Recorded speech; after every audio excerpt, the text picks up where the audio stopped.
بسم اللہ الرحمن الرحیم۔ السلام علیکم۔ آپ دیکھ رہے ہیں DDP انالیٹیکا۔ آج ہم بات کریں گے ان افواہوں کے بارے میں جو کہ افواج پاکستان کے خلاف پھیلائی جا رہی ہیں اس ووٹ آف نو کانفیڈنس کے تناظر میں۔ بہت ساری باتیں کی جاتی، بعض لوگ جو کہ جن کا سیاست سے تعلق اور واسطہ نہیں ہے لیکن وہ غلط فہمی کی بنیاد پہ، ایک پرسیپشن کی بنیاد پہ بعض باتیں کرتے ہیں جس سے کہ ملک کا نقصان ہوتا ہے، اور افواج پاکستان کے خلاف میں سمجھتا ہوں کہ غلط پرسیپشن بلڈ کرنے میں ایک آپ کہہ لیجیے کہ معاونت ہوتی ہے۔ جو افواہیں پھیلائی جا رہی ہیں ان میں بعض تو شاید حکومتی سرکل سے ہوں، لیکن زیادہ تر یہ PMLN کے میڈیا سیل کی طرف سے ہوتی ہیں۔ میں نے آگے بھی یہ بات کی تھی کہ PMLN جو میڈیا سیل انہوں نے چلایا اس نے فیک نیوز، جھوٹ اور خاص طور پہ اخلاق سے گری ہوئی ایسی باتیں پھیلائیں جس سے کہ نہ صرف افواج پاکستان کی تضحیک ہوئی بلکہ آپ کہہ لیجئے کہ حکومت وقت کو بھی بہت ساری بدنامی کا سامنا کرنا پڑا۔ جھوٹ اور غلط افواہوں کی بنیاد پہ عام آدمی کے پاس کوئی ذریعہ نہیں ہے کہ وہ چیک کرے، لہذا اسی کی بنیاد پہ وہ اپنے ذہن میں کچھ خیالات بناتا ہے جس سے کہ پرسیپشن بلڈ ہوتی ہے۔ یہ کہا گیا کہ فوج عمران خان کو ہٹانا چاہتی ہے، اس میں اختلافات کی وجہ بتائی، کوئی یہ کیا وہ کیا، اس میں DGI کی پوسٹنگ کا مسئلہ بھی کھڑا کیا۔ میرے نقطہ نگاہ سے افواج پاکستان کے ساتھ کوئی اختلافات نہیں ہیں۔ افواج پاکستان آئین کی روشنی میں مکمل طور پہ حکومت کے ساتھ ہیں، جو بھی آئینی اقدامات حکومت نے اٹھانے ہوں گے اور اس میں افواج پاکستان کی مدد کی ضرورت ہوگی وہ بالکل کریں گے۔ حکومت وقت اس بات کا اختیار رکھتی ہے، حکم دے سکتی ہے، اور افواج اس کے مطابق پوری طرح تعاون کریں گے۔ لہٰذا یہ ایک جھوٹ پھیلایا جا رہا ہے جس کو کنڈیم کرنا چاہیے۔ پھر یہ بھی آپ دیکھیے کہ پرانی حکومتوں کا اگر موازنہ کیا جائے اس حکومت کے ساتھ، تو اس حکومت نے افواج پاکستان کے خلاف کوئی سازش نہیں کی، میمو گیٹ کی طرح، یا جس طرح آپ نے دیکھا یہ سازش ڈان لیکس والی سازش تھی۔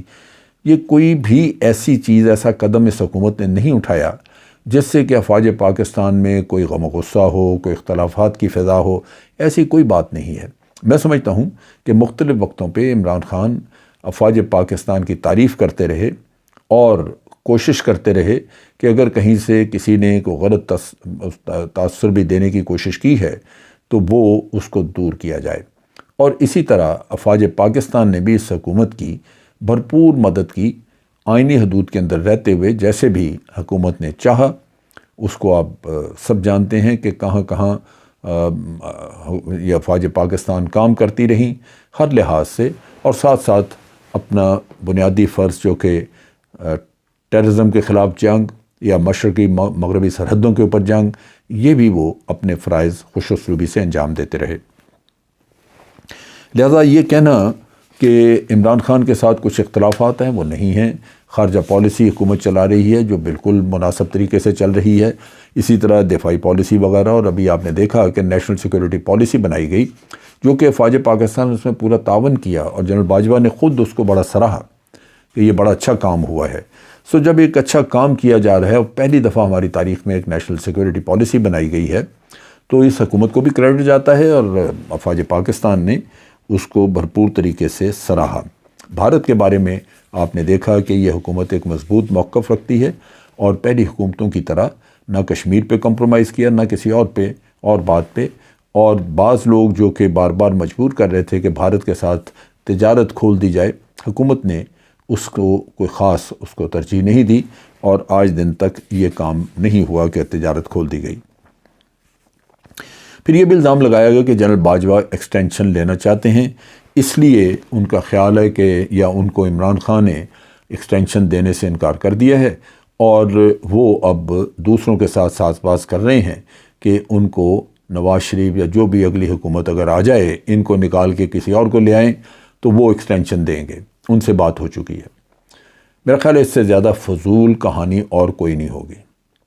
میرا ذاتی طور پہ جنرل باجوہ کے ساتھ ملاقاتیں بھی رہتی ہیں، بات چیت بھی ہوتی رہتی ہے۔ میں نے کبھی نہیں ان کے منہ سے سنا کہ وہ کوئی ایکسٹینشن کے خواہشمند ہیں۔ اور پھر ویسے بھی میں سمجھتا ہوں کہ وہ ہماری آرمی کے چند وہ خوش قسمت قسم کے لیڈرز میں سے ہیں یا چیف میں سے ہیں جنہوں نے 3 سال نہیں بلکہ 6 سال کا ٹینیور کیا۔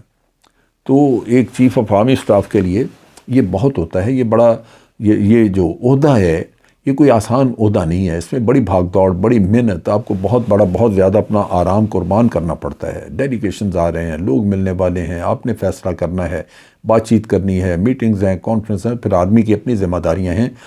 تو ان حالات میں بڑا ٹف کام ہوتا ہے کہ آپ رات دن اسی طرح سال کے لیے اپنی زندگی گزاریں۔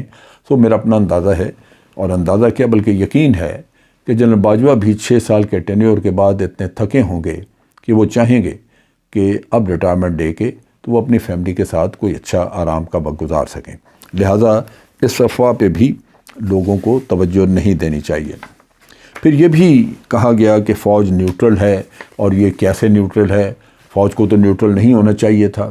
اس میں 2 طرح کے اعتراض کہ جی فوج عمران خان کے اس لیے خلاف ہو گئی کہ عمران خان نے کہا نیوٹرل تو جانور ہوتا ہے۔ وہ پرائم منسٹر ہے ملک کا، جو بھی کہتا ہے، بہت ساری چیزیں جو پہلے والے کہتے رہے ہیں وہ اس سے بھی زیادہ گھناؤنی اور بری ہوتی تھیں، لیکن بصورت انہوں نے فوج پاکستان کا نام نہیں لیا، اور نہ ہی فوج پاکستان نے خود کہا کہ ہم نیوٹرل ہیں۔ فوج پاکستان نے یعنی ان کے ریپرزینٹیٹیو نے، نمائندے نے، بابر افتخار صاحب، وہ جنرل بابر نے جب پریس کانفرنس کی تو انہوں نے کہا تھا کہ بھئی سیاست سے ہمارا دس وے اور دیٹ وے ہمارا کوئی تعلق نہیں ہے، وہ اپوزیشن کی سیاست ہو یا گورنمنٹ کی سیاست ہو، ہم سیاست سے باہر ہیں۔ اس میں نیوٹرلٹی کا تو قصہ ہی نہیں ہے۔ اس میں آپ ایک آئینی ذمہ داری پوری کر رہے ہیں کہ آئین کے تحت آپ کا سیاست سے تعلق نہیں ہونا چاہیے تو نہیں ہے۔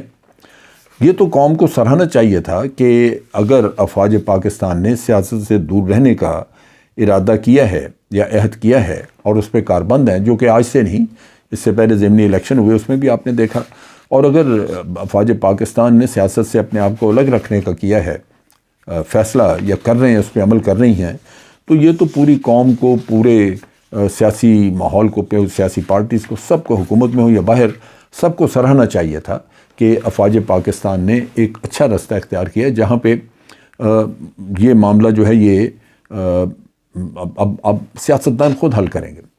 اب یہاں پہ فوج سے یا افواج پاکستان سے کیوں مدد مانگی جاتی ہے؟ جب سیاستدانوں کا مسئلہ آتا ہے، اچھے ہیں برے ہیں، آپ نے کہنا شروع کر دیا، ابھی یہ کہا جا رہا ہے کہ جناب یہ آپ کا اس وقت نیوٹرل رہنا ملک کو تباہی کی طرف لے کے جا رہا ہے، کیونکہ اس سے فائدہ پہنچ رہا ہے اپوزیشن کے بہت بڑے کرپٹ ٹولے کو، اور ایک جو ایماندار وزیر اعظم ہے اس کو نقصان ہو رہا ہے۔ کیا یہ ہمارا کام ہے؟ اگر اپوزیشن کا ٹولہ کرپٹ ہے تو افواج پاکستان نے ان کو الیکٹ کر کے اندر بھیجا ہے۔ آپ عوام کو کیوں نہیں کہتے کہ وہ ہوش کے ناخن نے؟ ماشاء اللہ برا تھا، لیکن ماشاء اللہ نے 10 سال جس کو پالا نواز شریف صاحب وہ اچھا ہے۔ ماشاء اللہ برا تھا، لیکن جس ذوالفقار علی بھٹو کو پالا تھا، ماشاء اللہ نے وہ اچھا تھا۔ آپ اس کو ووٹ دے دے کے 4 6 دفعہ واپس لے کے آئیں، تو کیا یہ افواج پاکستان کی ذمہ داری ہے کہ ان کو الیکٹ آپ کریں اور وہ باہر نکال دیں کسی طرح؟ یہ تو آپ کی ذمہ داری ہے، آپ کو سوچنا چاہیے۔ آپ کیوں افواج پاکستان سے یہ توقع رکھتے ہیں کہ وہ سیاست میں دخل دیں، اور جو کرتوت دوسرے لوگوں نے کی ہو، جو غلط الیکشن یا الیکٹ کیا ہو لوگ، کسی نے غلط، عوام نے اگر کسی غلط شخص کو الیکٹ کر دیا ہو تو اس کی تصحیح افواج پاکستان کریں؟ کیوں کریں؟ وہ یہ سمجھنے کی ضرورت ہے، اور ان افواج پاکستان سے توقع نہیں کی جانی چاہیے۔ پھر جب یہ بات آتی ہے، اب میں نے ایک وی لاگ کے اوپر بے شمار کمنٹس پڑھے، جب بلاول نے کہا کہ جناب میں یہ دیکھوں گا کیسے یہ او آئی سی کی کانفرنس ہوتی ہے، ہم او آئی سی کی کانفرنس نہیں، آپ کی او آئی سی کی کانفرنس نہیں کرنے دیں گے، یہ آپ کی نہیں، سمجھنا چاہیے کہ سب پاکستانیوں کی ہے۔ لیکن اس پہ بہت سارے لوگوں نے کمنٹ لکھے ہوئے تھے کہ افواج پاکستان کیا کر رہی ہیں، کیوں نہیں اس آدمی کو پکڑتی، کیوں نہیں اس کو سزا دیتی؟ یہ ایک عجیب سی یہاں پہ ایک سوچ میں سمجھتا ہوں کہ ایک عجیب قصہ آ گیا ہے کہ افواج پاکستان جو چاہیں کر سکتے ہیں۔ کیسے کر سکتے ہیں؟ میں یہ واضح کرنا چاہتا ہوں کہ افواج پاکستان کے پاس کوئی ایسا قانونی اختیار نہیں ہے کہ وہ جس کو جی چاہیں وہ اریسٹ کر لیں۔ اگر وہ حکومت کے خلاف یا اپنے ملک کے خلاف کو بیان دے رہا ہے جو غداری کے زمرے میں آتا ہے کچھ ہے، تو حکومت بیٹھی ہے نا، اس کا کام ہے وہ کرے، وہ اس پہ مقدمہ چلائے۔ لیکن توقع یہ کرنی کہ افواج پاکستان ہر مجرم کو جا کے پکڑ کے تو سزا دیتے، تو ان کے پاس تو کوئی ایسا اختیار نہیں ہے۔ لوگوں کو، پاکستانیوں کو اس چیز کے اوپر کوئی ایسی توقع نہیں کرنی چاہیے۔ اب اگر یہ لوگ، ان میں سے کوئی لوگ برے ہیں، کوئی ایسے ہیں جن کا جو آپ سمجھتے ہیں کہ افواج پاکستان کا سیاست میں دخل نہ دینے سے وہ لوگ جو ہیں فائدہ اٹھا لیں گے، وہ اچھے نہیں ہیں، وہ برے ہیں، تو آپ کا میڈیا ان کو گلوریفائی کیوں کرتا ہے؟ آپ کا میڈیا کیوں نہیں ان کے کرتوت سامنے لے کے آتا؟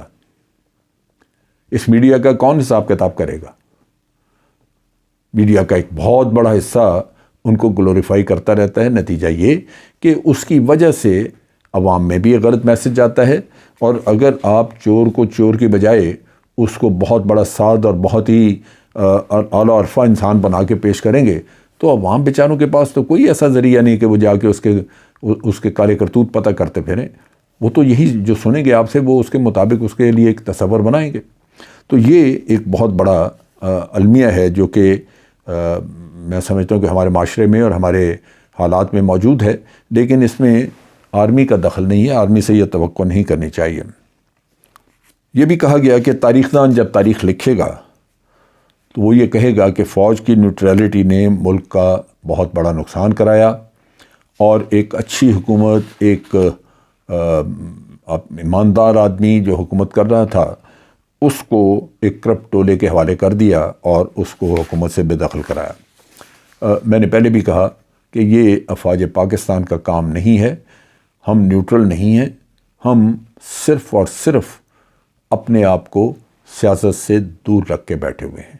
آپ سیاست کریں اور سیاسی دو پیچ کے ذریعے آپ مات دیں اپنے حریف کو، اور وہ عوام کی مدد سے ہو سکتا ہے۔ آپ عوام کو اپنے ساتھ لے کے چلیں۔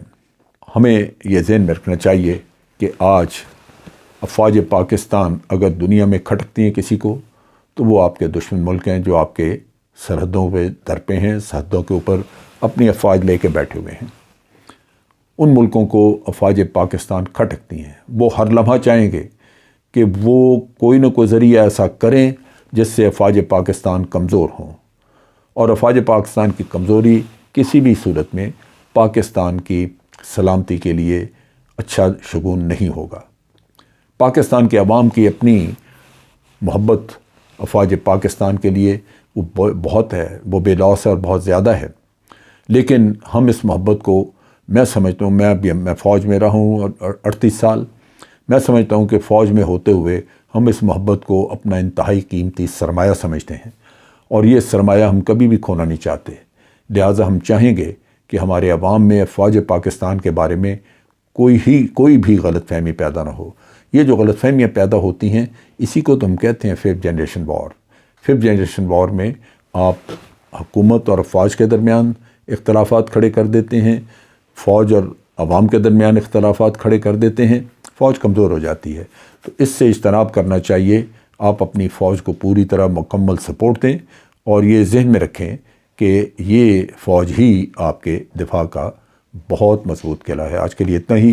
افواج پاکستان زندہ باد، پاکستان پائندہ باد۔